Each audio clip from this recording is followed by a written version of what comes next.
What is that one simple change in your life that gave incredibly great results? Started using a lub. You need a budget to track my finances. I went from I hope this coffee isn't about to overdraft my checking account. Not really sure what's in there and I don't get paid until Thursday. To knowing how much I have at any given time. And even saving towards goals like vacation. As opposed to my prior system of just paying for vacation on the credit card and thinking I'll pay that off later. Somehow. Double quote. Seriously.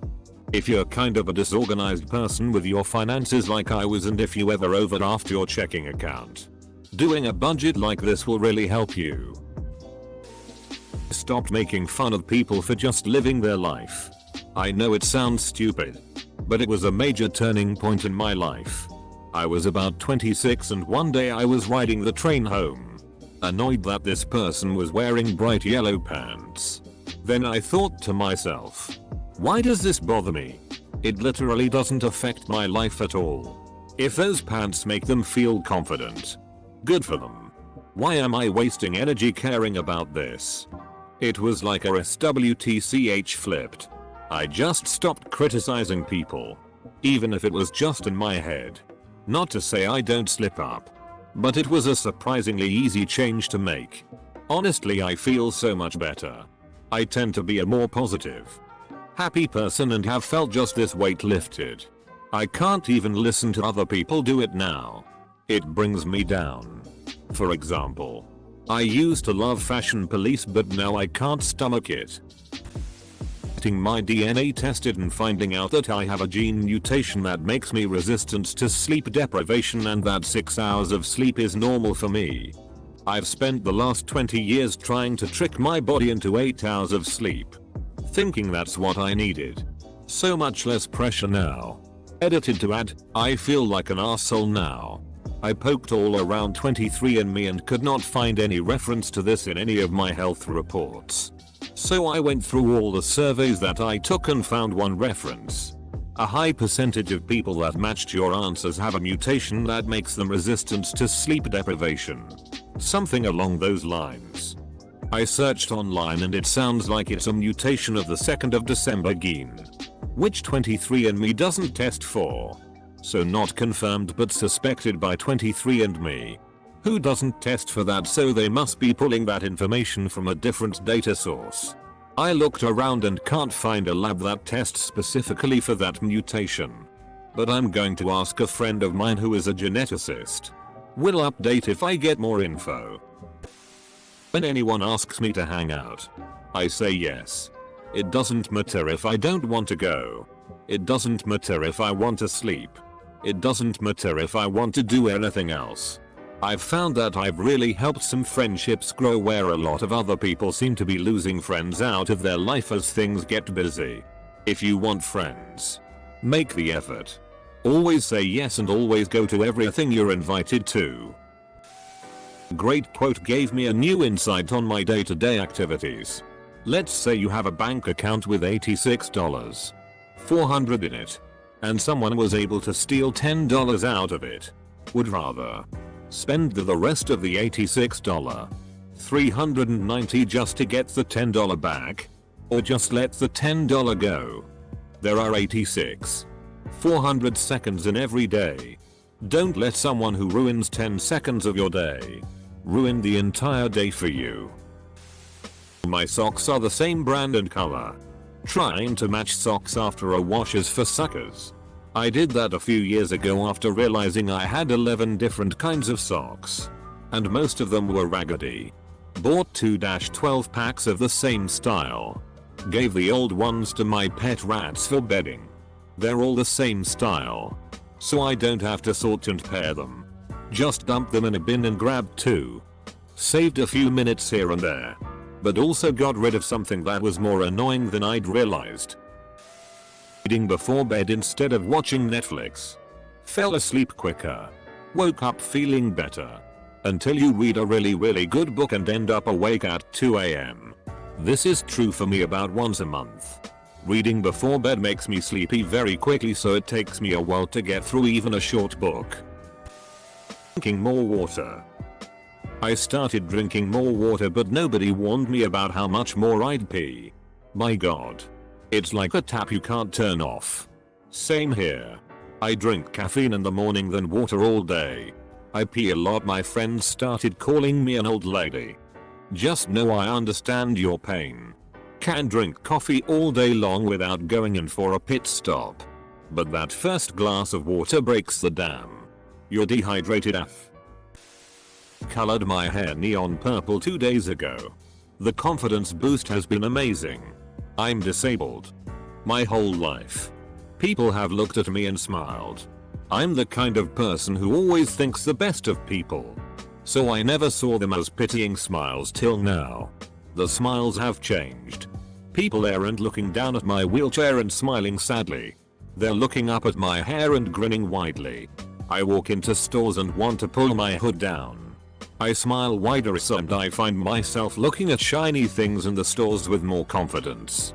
I feel more able to be myself. Seriously. If you've always wanted crazy hair, go do it. $180 including the color stay shampoo. But 100% worth it. Saying no. It's incredibly liberating. To add to this, my dad gave me the advice that 9/10 times you don't need to give an explanation with your nose. So many times people feel they need to give one. Oh no, I can't go out tonight. My wife is having friends over tomorrow so we have to clean the house blah blah blah. You make yourself feel guilty or even feel like you need to lie. He said it was incredibly liberating to just say no, I can't tonight. But thanks. Or no thank you. I'm okay. Double quote. Set yourself a personal MO of going to bed every night being a better person than you were when you woke up. Stick to it. And be serious about it. Look for things in your daily life you can improve. And always try to do good for your life, the people around you, and the world. It's a change as simple as asking, what goals did I accomplish today and how did I make my life or the world a better place? When you don't have an answer, you need to make one tomorrow. Sleep more. Used to sleep 4-5 hours a night. Couldn't concentrate. Exhausted. My cycle was messed up, 3 months between, and I was sick all the time. Now I get 7-8 hours a night. I feel so much better. I get 7-8 hours of sleep most nights and I'm still exhausted throughout the day. I don't know what's up. I was the same way. Woke up tired. Not focused. I could sleep at any time all day. Almost fell asleep driving every day. I got a new mattress a week ago and so far so good. Deleting my Facebook and Instagram app. I did it as my New Year's resolution and I can say the past 4 months without it has moderately improved my life. My first week without it I didn't know what to do with all the time I had on my hands. It was a strange feeling. Since then, I have started a garden, learned how to crochet, and have read numerous books. I think my self-esteem has improved as well. On Facebook and Instagram you cannot scroll through without seeing someone showing off how great their life is. Here on Reddit, I really don't see any of that from the subs I follow. Learning how to detail dry specific goals, objectives, timelines, ways to measure points of success, visualizing what success would look like at its conclusion, actively believing that I would achieve success, knowing that persistence is required and makes success possible. I've achieved every goal I ever set using this method. It works. Barring some exterior catastrophe. Uncannily enough, most of this was printed on a coffee cup someone gave me. Started to make my bed every day. I heard a speech on this. By starting your day with something you dread, think of what you can achieve after. Changed my perspective completely. Simply making my bed makes a huge difference in my day. Making a conscious effort to try and be more positive. I'm quite cynical. And I've recently tried to be optimistic positive rather than leaping to the worst conclusions. I do this by making a list of potential solutions when I have a problem rather than just dwelling on the fact it happened. If I'm having a bad day and people ask how I am, I don't reel off all the bad stuff, so I just say I'm not having a great day but I think it'll get better and ask how they are instead. I pick out good things and try to learn from stuff when it goes wrong rather than just feeling I failed. It's been quite tough but I do feel happier and more hopeful. It's not a fix-all for all my problems but it's really helped adjust my attitude. Every time I'm angry at someone for something I try to give it 20 minutes before I say or do something. Usually I've cooled off or the situation has been explained. If not, my argument grievance is articulated way better than it would have been. This hits closer to home. Would definitely try this one. It wasn't easy at first. Anger is a reflex, so it takes conscious effort to control yourself. But there's not better feeling than someone apologizing to you before you bring up what bugged you. Buying a PC. Before I had a good powerful PC I felt useless. After I built mine, I almost instantly realized that I really enjoy video editing, game development, programming, and a whole slew of other things. Honestly, my computer has had a huge influence on my life in a really positive way. Stopped drinking booze 1 week ago. I was drinking nearly 750 milliliters a day. I was sick for days. But I already feel better about myself. Edit. Still on the wagon, my friends. Thank you all so much for the support. I woke up this morning and felt great, like my new life has started. And I can do anything. I am going to keep this up. Hey. I'm glad you did that. But stopping drinking at that amount, which is where I was, can be lethal. You can get strokes, seizures, etc. from stopping drinking cold turkey. I know a guy who quit cold turkey, went out for a drive, had a seizure, and blowed his car into the back of a truck. 0% blood alcohol, 100% dead. Booze can not only kill you when you're drinking it, it can kill you after you stop. Get medical advice when stopping. Thanks for your concern. I have been consulting my doctor through this whole process, so I feel pretty safe. I have been so tempted though, as I live near so many liquor stores. I have even had very vivid dreams every night last week of guzzling whiskey. It was just time to stop before it kills my career or, well, me. Realizing I'm never going to be in the mood to do anything. I would literally live the life of a cat if left to my own instincts and someone would feed me. Getting things done is ignoring my instincts and getting out of my mind. Activate yourself. Yes. Actively deciding to make myself do things. Go for a walk. Go to the gym. Call up a friend. Has made a huge change in my life. Because otherwise, I would just surf Reddit and play video games all day. Yesterday I made plans with a co-worker to go to the gym after work today. This morning I spent 30 minutes trying to come up with a reason not to go before deciding to bite the bullet and go. I'm pretty pleased with myself. I started forcing myself to say yes whenever asked for something. I was extremely depressed, so anytime someone asked me for help or to go out I would immediately say no and just stay at home alone. Now I say yes, within reason, and have found that helping others gives me so much satisfaction and has helped pull me out of my depression. I really like the movie Yes Man with Jim Carrey, and it made me realize I needed to be more accepting of opportunities, rather than my habitual asocial self. Still a work in progress. You should read the book. It's even more crazy and funny, and was written by the guy who actually did it himself. Getting out of my room. I had to move back home for this semester of school and got into a bad habit of never leaving my room except for food and class. Now I'll leave my room for everything from working on homework or watching Netflix. I feel much happier and less trapped in my day-to-day life. I have ADD. I have a great memory, but tend to get lost in thought, meaning that I'm not good at remembering things unprompted. The change I made is using my phone as prosthetic memory. I set reminders for weekly tasks like taking out the garbage. It reminds me at quitting time that I need to stop by the hardware store on the way home. The notepad full of grocery needs reminds me on grocery day that I need them. The calendar yells at me when something important is coming up this weekend.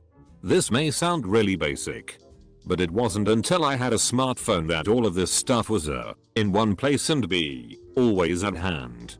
It means that I remember that there is a thing what needs doing. I can set it so I remember that thing at the time it needs to be done. It's made me a much more dependable person. Use the 2-minute rule at work. Can also be 1 or 5-minute rule depending on what job you have. Everything that can be done in 2 minutes. Do it immediately. I get a lot of questions daily. Some can be done fast. Plan the longer ones for later. Don't need to keep looking at a list and wondering where to start or how to get it done. Helps me to keep focus, clear my head and work efficiently. Investing in a good mattress. I actually sleep through the night now. Because I don't wake up due to pain discomfort. I even fall asleep faster. Because I don't have to spend so long trying to get comfortable. I honestly didn't even realize how bad my old mattress was until I got the new one. Jogging. Getting up early and going for a run leaves you feeling great all day. And then you're less likely to eat that bag of crisps or that chocolate bar because you look at the something with 300 calories in it and suddenly think that would undo about 20 minutes of my run. Double quote. Cooking my own food instead of going out to eat. Not only do you save money, you'd feel much more accomplished cooking your food. I don't mean to toot my own horn, but I never realized that I could cook up a mean pan-seared salmon or carbonara pasta. Putting a treadmill near the basement TV. So many calories burned just doing what I'd normally do. I also found that the length of shows affected how long I could go before getting tired or too sore. If it was a 30-minute sitcom, I'd be tired at the end. 1-hour police drama? I could go an hour. I started making very small sports bets on baseball and football games that could often go 2-3 hours. And it gave me something to be invested in at the gym. Letting go of simple stressors that shouldn't stress you out, such as getting bent out of shape over the news, extra personal stuff, for more than a few minutes. It was like clearing the malware out of my brain. I just think faster and smoother when I don't overthink inconsequential things like how I'm gonna word this comment. Keeping up with the Joneses was pointless. I stopped wanting things for the sake of having stuff. Stopped worrying about things I didn't really care about and stopped pretending to be someone I am not. It's great because I have so much more mental energy to care about what I really care about and much more money than I would if I was buying pointless junk to impress people. Best comment of the day. I left my family. I was 19 when I moved across the country. Only my sister and mom know where I am. The rest on both sides were horrible people who mistreated me and themselves. I didn't want to be in a gang, or be a thief, a liar, or a criminal. I was tired of feeling bad about being the black sheep. Since I left, I recovered from my self-harm, my eating disorder, and I have gotten help. I still get sad, but I'm happy.